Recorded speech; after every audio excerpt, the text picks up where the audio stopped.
jërë ngeen jëf suñu mbokk internet yi ni topp ci seen plateforme bi di Thiès Info foo leen mën a nekk ci àdduna bi ñu ngi leen di nuyu jaajëfal leen tey am mbégte bu baax a baax fas yéene nag soobu ci waxtaanu politique xam ngeen ni nag actualité oblige ñu fas yéene koo ànd ak ki fi nekkoon jaraaf ci commune zone nord di monsieur Lamine Diallo laataa ñuy soobu nag ci waxtaan wi ñu bàyyi ko mu présenté wu ak internet yi. waaw jërëjëf si sëñ Malick Sarr Gueye maa ngi profité aussi occasion bi de nuyu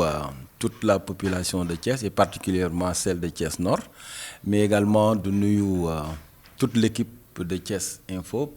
et à leur tête à la tête le directeur suñu xarit sëñ Latir waaw donc am mbégte lool teew fi.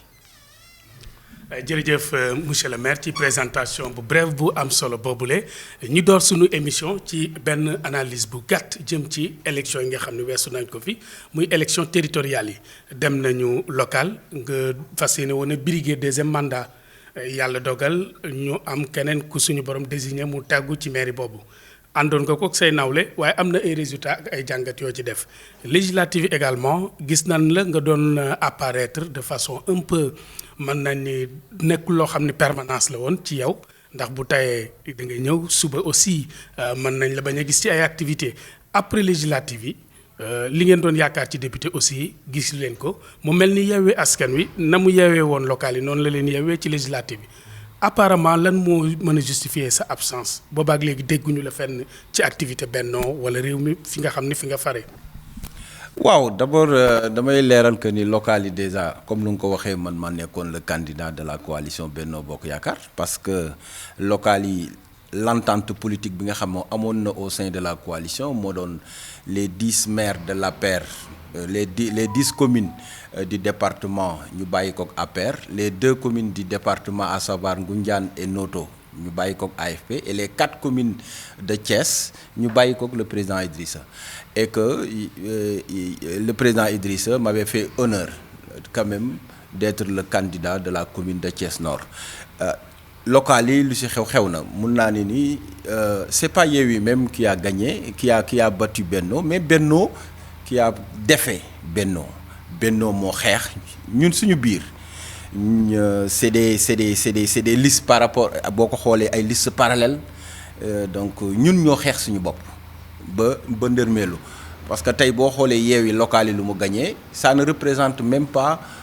20% de l'électorat de Thiès Nord de la ville de Thiès ou bien dans les différentes communes motul 20%. bu ma jëlee sama commune la coalition Yewwi mi ngi am 5600 voix man maa ngi am 5050 or lors des élections présidentielles ñu ngi amoon ba 20 000 donc boo xoolee gagné na parce que y avait les listes parallèles amoon na des problèmes internes à notre sein ku nekk tibbante tànk bi xeex nañu te loolu mun naa ne ni ñàkk xam enjeu national bi la woon comme Thiès déjà c'était une forteresse du président Idrissa rax si dolli aussi la deuxième force politique bu nekkoon Thiès mu doon Benno ba ñu perte locales yi ba ñu créer cette brèche là à l'opposition s'est engouffrée dans cette brèche là et a consolidé ses positions si législatives yi parce que xam nañu ni aussi Thiès de nature c'est une ville bi nga xam ni contestataire donc musul ànd ak nguur mais ñun ba ñuy ànd ak dem ci coalition ba ñuy def alliance ak le président Macky Sall aussi du sauver suñuy avantage politique moo taxoon parce que bu ñu ko doon def duñu dem mais dañoo xamoon ni loolu moom moo waroon nekk et loolu moo doon intérêt wu Sénégal te comme dañ koy wax à chaque fois que intérêt réew mi l'intérêt supérieur de ce pays là taxaw na suñu kanam dañuy fàtte suñu bopp dem ci intérêt réew mi bon c'est dommage Thiès waay comprendre duñu loolu ñu doon voté la ñuy voté mooy nguur moom daal waa Thiès def ñoo ngi moom nenn on se rappelle avec le régime de Diouf en 88 ba mu ñëwee gis nañu mu ci PS peine à gagner Thiès le régime socialiste et que même moo indi woon sax Abdou Diouf ba mu fi ñëwee 88 doon wax la jeunesse malsaine bien sous le régime de Wade malgré ministre yu fi nekkoon directeur de société yu fi nekkoon le président Wade musul gagné Thiès ba ñu ñëwee aussi 2012 avec le président Macky Sall musul gagné Thiès donc ñun nga xam ne ñoo nekkoon opposition contexte taxaw ñu ne nañu dem au moins apporter suñu pierre à la construction de ce pays bañ demee aussi bon l'opposition bi fi nekk comme la ñuy wax yaa fi sës donc les Thiessois ont voté pour cette opposition là boo ci raxee dolli aussi xeex bu amoon suñu biir ak liste parallèle yi loolu bokkoon na aussi lu tax on a perdu les locales et comme lu ma wax législative bi ba ñu ñëwee aussi loolu moom moo feeñaat mais du leeral wax nga ko sànq nga ni si parce que dama koy dégg parfois ñu ni le maire Lamine Diallo si législative yi dafa meroon moo tax impliqué wul woon parce que investiruñ ko man législative yi après les locales j'étais au Canada c'est à une semaine des élections législatives si la ñibbisi pour participer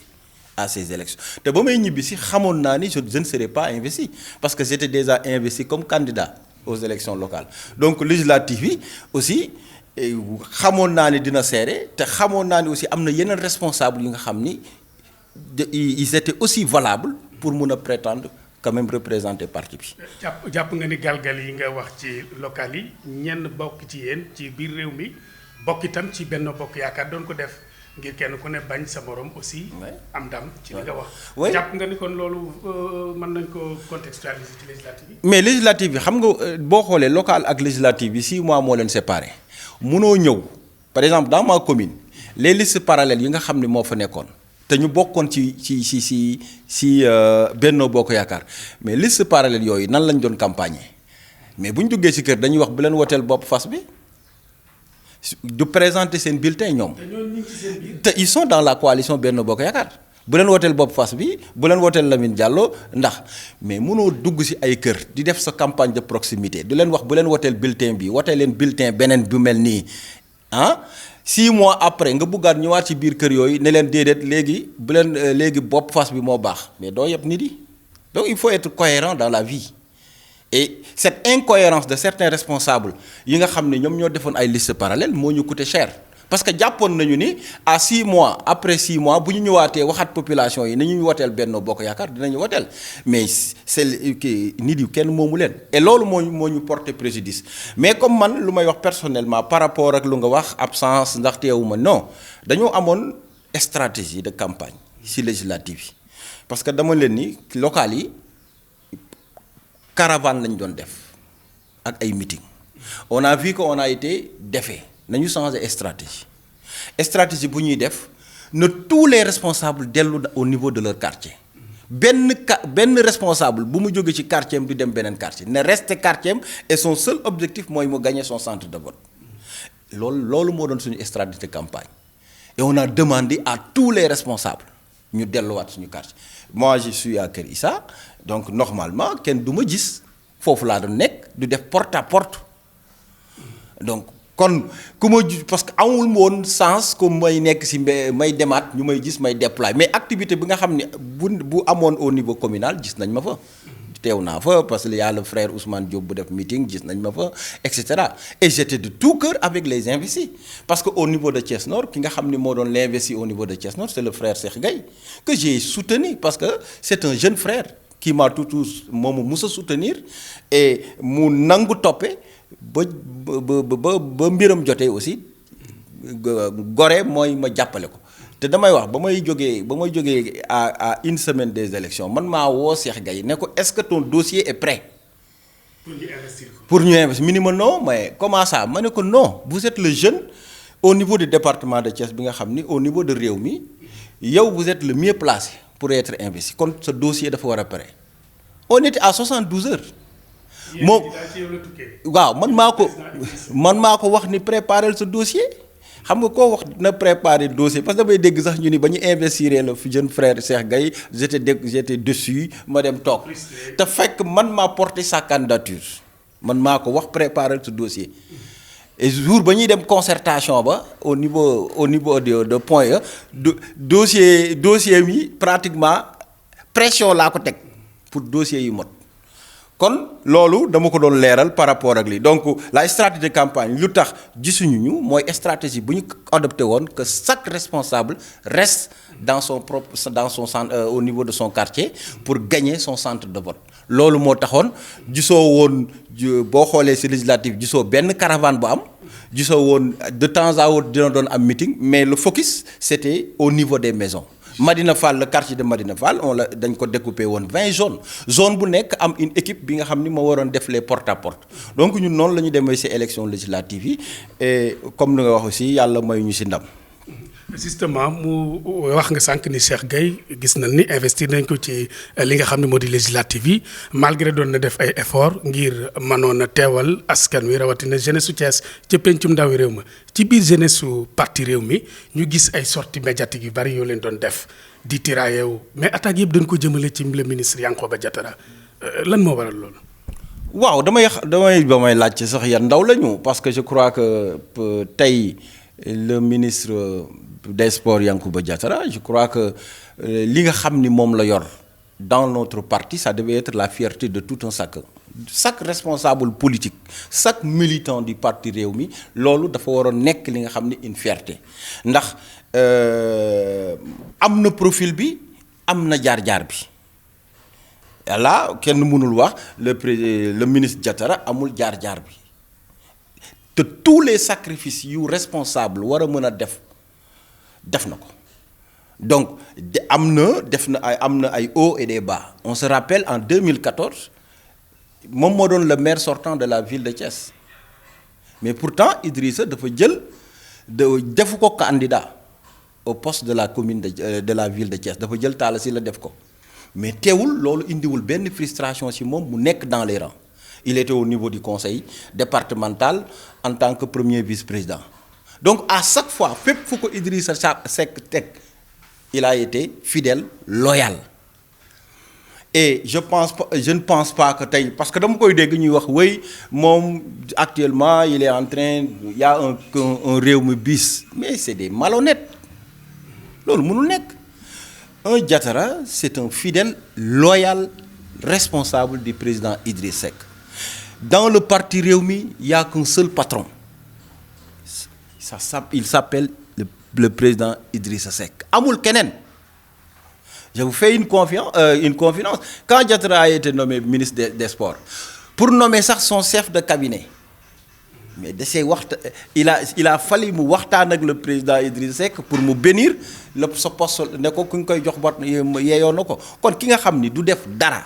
te tàgguwul président il est en phase il est en parfaite intelligence avec le patron kooku loo koy mun a xalaat nga ni mi ngi créer leneen maintenant loolu damay lancer na parce que aussi yenn yi damay jàpp ni soxor la quoi parce que je pense que bu ñu nekkee ñëpp mënuñoo doon ministre ñëpp mënuñoo falu à la budde à chaque fois il faut que ñu def ay choix et qui dit choisir dit éliminer donc si on choisit des responsables le reste ñun ñëpp war ko jàppale pour que mission bi nga xam ne moom lañ ko dénk mu réussir ko donc moi je pense que ñooñu ngay wax ne c'est des gens yu nga xam ne qui tirent sur le frère Yankhoba Diattara ma appel bu ma leen di lancer qu'ils reviennent à la raison xam ni loolu servirul parti bi servirul le président Idrissa et que aujourd'hui li nga xam ni moo ñu mën a servir mooy unité autour du président Idrissa mais aussi unité autour des choix yu nga xam ni le président Idriss Seck la parce que tey Diattara lu mu doon président Idriss Seck moom moo def choix yi moom moo ko proposé pour mu nekk ko Lamine Diallo lu mu war a doon aussi c'est lui qui propose et les militants valident je pense que loolu laa bëggoon wax si ñi nga xam ni tey il tire sur le c'est à tort parce que amul lenn li nga xam ni tey mën nañ ko reprocher que ni il ne mérite pas wala maintenant biir doxalinam en tant que nu mu war a si war a li bi mais il fait d'énormes parce que loolu aussi waxtaanu biir néeg la li nga xam ni ñoom jàpp nañu ni c'est des reproches yi nga xam ni mën nañ ko def mais nañu tëju ñu waxtaan xool noonu lu ñu koy régler mais doo génn du attaquer du sos du wax ni parti bi léegi ay clan la y a aucun clan d'ailleurs le président Idrissa va relancer les activités du parti donc parti bi dinañ ko à partir de ce week-end là département yi dina leen recevoir les 46 départements yëpp dinañu xam ni c'est lui le véritable patron amul keneen ku jéem a nekk dara sans te nekkul moom. alternance ba léegi ngay cheminer ak le ministre Diatara ngeen bokk ci structure yu bari yoo xam ni taxawoo na ci biir PDS ñëw ci parti réew mi ba fi mu toll nii ni ngeen coalisé ak Benno ndax seen diggante mi ngi huilé ba léegi. waaw man je suis fidèle en amitié. Moi, je suis fidèle en amitié, loyal en amitié. Xam nga damay wax le président Idrissa man dafa à la suite de la disparition du feu Boubacar Sall xam nga en 95 lañ ko installé suñu à la tête de la fédération départementale du PDS boobu j'étais dans la salle bañ ko installé mu nekk un responsable bi nga xam ni dafa nekkoon la fierté du PDS waxuma sax au niveau de Thiès mais au niveau du pays. ba mu ñëwee ñun on a été avec lui da ngay xool 96 ba 2022 il fut mon responsable au niveau départemental au niveau régional ba mu demee au niveau national nekk le numéro 2 moom ak Wade am crise en 2004 2005 man moom laa choisir parce que moom laa nekkaloon sama si Thiès moom laa choisir on a fait la prison 2 mois parce que quand il a été interpellé à la DIC ñun ñoo nekkoon la jeunesse libérale de Thiès ñun ñoo génnoon ci mbedd bi doon manifester ñu jàpp ñu tëj ñu 2 mois mais depuis boobu ba léegi wàññiwul dara suñu engagement derrière lui donc ki nga xam ne def na de 95 à 2022 da lay wan ni fidèle Diatara il est venu en 2002 nekk le secrétaire général de l'UJTL de Thiès ma nekk le secrétaire général adjoint j'étais son adjoint ñu ànd ma gis si moom parce que man bu ma àndee nit lan lu may njëkk a xool est-ce que leader bi nga xam ni moom lañ moo ñu boole est-ce que moom il est acte yu muy posé da koy c'est teinté de loyauté de fidélité et ma gis si moom fidélité loyauté derrière le président Idrissa et que même ba mu yoree mairie ville adversaire ñi ko xam ni ñëpp ñoo ko doon xeex man dañ maa gis que ni parce que xeex Diatara moo doon xeex président Idrissa te ñu ko xeexoon gis nañu les conséquences yi nga xam ni parti bi moom la am donc man je suis ba léegi on est en parfaite intelligence donc suñu relation macha allah parce que damay jàpp ni au-delà du ministre Diatara c'est le parti Rewmi c'est le président Idriss Seck. monsieur le maire ñu gis ni Mamadou Lamine Diallo nommé nañ ko ci Haut Conseil collectivité territoriale yi. Juste 2 jours après ñu gis ay leaders yu bari fii ci biir Thiès bokk ci Benno Bokk Yaakaar di génn ay sorties ñenn ñi kenn ku nekk di wax jooju fan nga xalaat ni fa la jëm ban attitude nga ci am. bon xam nga man lu may wax mooy Lamine Diallo ku koy xaar ci ay poste xamoo ko man nee naa la 95 la ànd ak le président Idrissa 2009 ba 2009 je devais être le maire de Thiès Nord en 2009 j'avais la majorité des conseils au niveau de Thiès Nord. Mais 2009 j'étais jeune nee naa leen jarul comme création bu bees la parce que commune d'arrondissement la xamaguma ci dara la gestion locale nañu jël quelqu'un bi nga xam ni xam na ci dara ñu jiital ko les conseils étaient ñenn ñu bëri dañoo bañoon man maa leen convaincre ne leen man du ma dem ma ne lañ naa dem jël poste premier adjoint bi mais bañ demee le président Idrissa ne non Lamine comme yow yéen a yore la majorité on donne le poste de premier adjoint à la minorité ma di d'accord naa j'ai été le 2e adjoint xam nga ba 2014 laa soog a nekk maire et j'ai été très clair avec le président Idrissa nee naa ko ci samay gestion mairie saa boo gisee ni maa ngi pose ay actes yi nga xam ne day yàqal parti bi woo ma ne ma yaa ngi yàq je vous remets le poste de maire parce que man loolu feesu sama bët moo tax quand on m'a nommé quand le président de la République m'a nommé en tant que haut conseiller ma gis ñenn ñi di wax ma ne dañoo xamul parce que wax naa ko nee naa ko le haut conseil te ñu doon wax naa ko sànq ne si Benno a perdu Thiès c'est à cause de Benno. Est-ce que daf ñu ay lecture ci élection yi weesu. non parce que non ndax xam nga mënuma d'accord parce que ñi nga xam ne ñoo defoon point de presse bi doon ma attaqué da wax ne way wala mboruma ko mérité parce que j'ai été sanctionné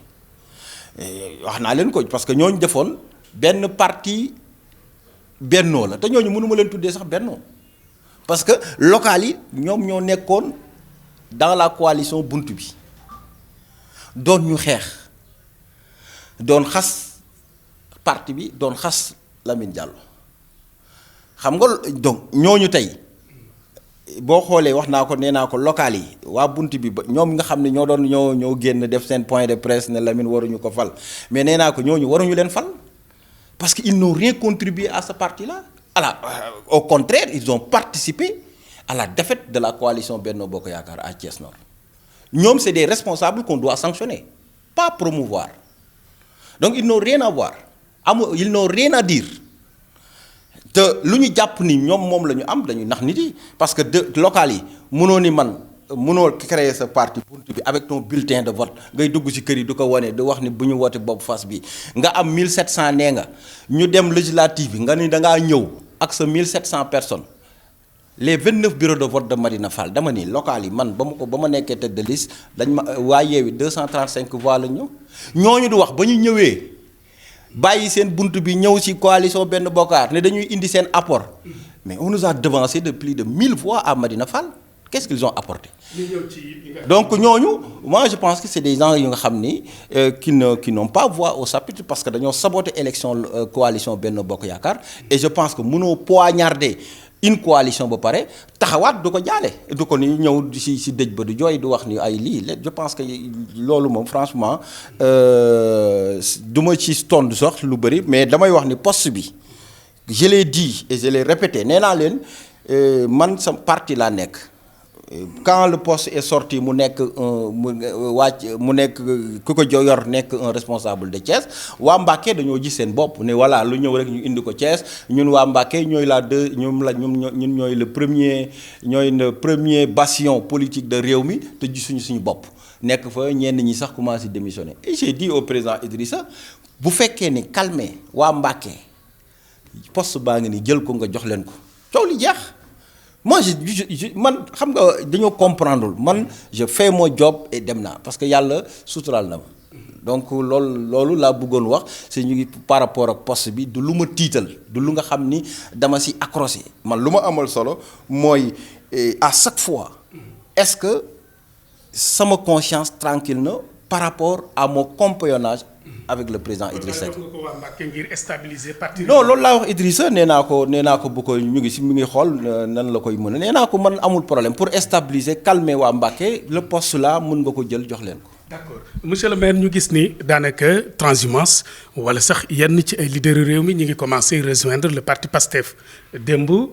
Bourgna di doom ci Alioune Badara papaam nekkoon ku màgg ci PDS fii ci biir Thiès rejoindre na parti PASTEF. xalaatoo ni 18 mois ñu dem présidentielle du am ay yeneen Bourgna yu bokk réew mi dem wuy ji Ousmane Sonko. waaw xam nga en politique ay calcul la rek bon départ bu nekk c'est regrettable dans une formation politique départ bu nekk du mu minimiser benn mais aussi nit ku nekk day ànd ak ngorom c'est-à-dire man mënuma ànd ak nit mu des ay 18 mois nga def sa calcul nga ni non kay moo gën a jekk pour jël pouvoir bi naa daw dem si moom non on doit rester confiant. Et je pense que tey boo xoolee képp ku génn wala bàyyi Macky Sall jàpp nga ni Sonko moom il est déjà dans ses habits de président te yombul noonu demul noonu de. pourtant moom ci biir kàddoom dem na sax bani transhumance bi bombe lacrymogène bu gis la ci Idrissa Seck. waaw non ñun xam nga façon départ bu nekk lañ gis teewul on est là c'est-à-dire un homme politique quel que soit les départs tant que yàlla mi ngi koy may xel et il a ses 2 pieds sur terre deewul mais nag on ne souhaite pas ces départs là. mais dama bëgg a wax ni c'est pas pour le monsieur Niang là c'est pour tout le monde parce que tey c'est la vogue quoi tey koo gis rek bu gis naa sax Alioune Ndao le procureur Alioune Ndao di nee na way damay jàppale Pastef donc ñoom ñëpp jàpp nañu ni donc le président Ousmane Sonko te yombul noonu te xam nga man damay jaaxle ci Sénégal c'est-à-dire damay gis un peuple bi nga xam ni damay wax ni mais lu tax Sénégal mu dem ba toll fu nga xam ne mënuñoo tànn. tey quand vous prenez les deux camps que ce soit la coalition Benno Bokk Yaakaar ak la coalition Yewwi jëlal les personnalités politiques yu nekk dans la coalition Benno ak les personnalités politiques yu nekk dans la coalition Yewwi mais la différence se fait d'elle-même parce que nit aussi il faut mu am jaar-jaar l'expérience joue quelque chose mënoo jënk nit ki nga xam ni musul yor dara xamul la gouvernance locale mais partout dans le monde fu ñu ko def en Grande-Bretagne mais le premier ministre il a démissionné il a fait même pas 4 mois démissionné parce que ñëw na jàpp na ni woy bu ñëwee rek affaire yi sotti yemwul noonu affaire bi du yomb et que tey boo jëlee les deux coalitions Yewwi quelles sont les personnalités qui sont au niveau de la coalition Yewwi da ngay wax da ngay wax Ousmane Sonko Khalifa Sall ah da ngay wax Déthié Fall da ngay wax Barthélémy Diaz et cetera. mais pourtant leader yooyu ñoom ñoo fas yéene booloo waat dem présidentielle yi. moom laa wax candidature Macky Sall ci troisième mandat. non xam nga ñooñu tey moi je pense que les Sénégalais devaient les sanctionner ñoom parce que ñoom ñëpp ku si nekk xam nga nit da ngay am moralité da ngay am éthique da ngay am jaar-jaar tey boo jëlee le président Ousmane Sonko il est moom déjà am na problème ak justice. ak loo ko mënte wax parce que tey loo ko mën a wax. non mais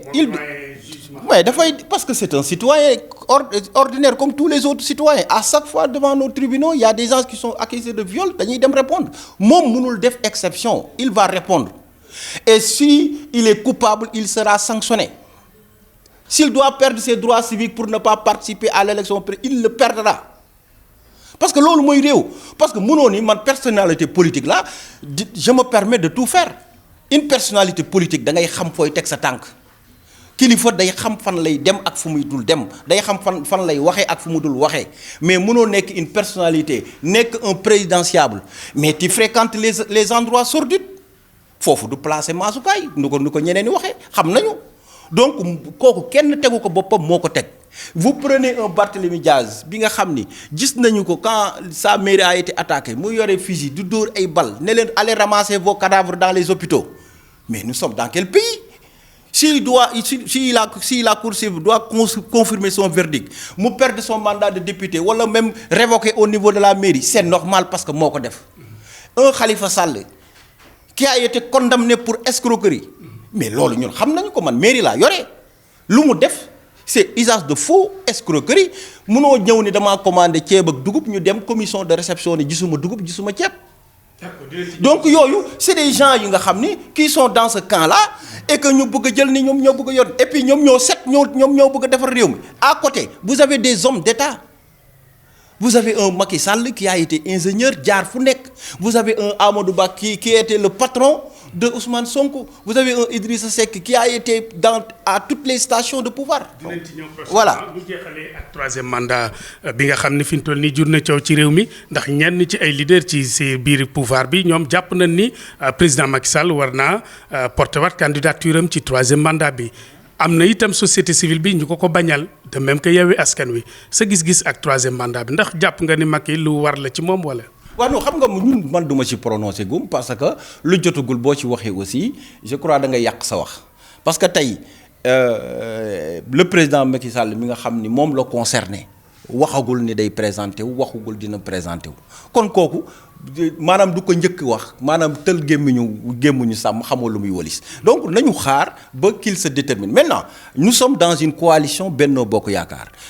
le candidat de la coalition ou bien les candidats de la coalition Benno Bokk Yaakaar se discuteront au sein de la coalition ñun jotagul ñee ñoo yàqamti l'opposition moo yàqamti di def ces déclarations de candidature mais ñun nous sommes sereins xam nañu fu ñu jëm on est dans la coalition de Benno Bokk Yaakaar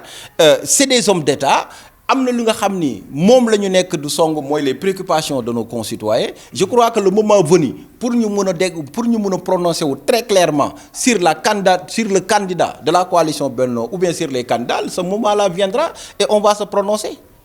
waaw loolu yëpp mën na nekk mais comme nous sommes xam nga mënoo nekk ci cadre ba pare non dama ni mënoo nekk ci cadre que nous sommes dans le cadre d'une coalition que génnuñu fa ñu ngi ci biir et on est un élément essentiel dans cette coalition là mais par respect à cette coalition là par respect à ce cadre là il faut ñu loolu le problème des candidatures ñu discuter au sein de cette coalition là mais ñun le parti Rewmi dinañu animer suñu parti moom le président Idrissa du def fan yi dinañu animer parti bi les 46 départements dinañu commencer du préparer wu et que demain ce que demain sera nag le moment venu Sénégalais yi dinañu xam waaw. waaw ñu ngi sant ñëpp di wax rek que ni nañu indiwaat nañu indiwaat xel yi. Je pense que Sénégal moom la ñu am c'est notre bien commun et comme lu ñuy wax ku mënul changer dëkk da ngay fexe te yow dëkk ba rek nga mën a des fexeel dëkk ba am jàmm c'est notre credo dëkk bi bu ñu ko taalee am na ñu nga xam ne mën nañoo jël avion génn dëkk bi am na ñu nga xam ne fii la ñuy des nekk doom donc loolu moo war a tax benn responsable politique waruñoo mën a jaral suñu réew institution yu nga xam ne tey moo téye suñu état nañ leen dooleel. ndaxte tey bu ñu ko ndërmelee beneen président boo ñëwaatee loo def boo ñëwee falu dinañ la ko xam nga parfois nga dégg sax opposition bi bu président Macky bu ñu waxee ni am na ñuy attaquer président ñu ne président Macky Sall moo ko def parce que moo ne woon président Wade bu deful on le déloge parce que ku nekk rek loo leble woon rek boo nekkee pouvoir mën nañu waat moo tax ma ni il faut que nos hommes politiques sachent raison garder ñu xam ni état de ñoom dañuy dem seen yoon que ce soit Idrissa que ce soit le président Macky Sall que ce soit Sonko ñoom ñëpp fi jóge et le Sénégal reste loolu moo tax loolu nga xam ni moom la ñu am te moo fiy des nañu ngir yàlla nañu fexe préserver ko. jërëjëf les hommes passent les institutions demeurent muy message bu am solo ñàkk nit ñi nekk ci kujje politique gi ak nguur gi dinañ ko bàyyi xel ñu amoon mbégte bu baax a baax dalal la ci suñuy plateau monsieur le maire Mamadou Lamine Diallo nekkoon maire ci Thiès Nord ñuy jaajëfal nag caméraman yi ñu ci àndaloon Adama Ndiaye ak si ak mboolem équipe mun ci ànd rek jox leen dig dajeeg beneen leader ak yeneen émission jërë ngeen jëf.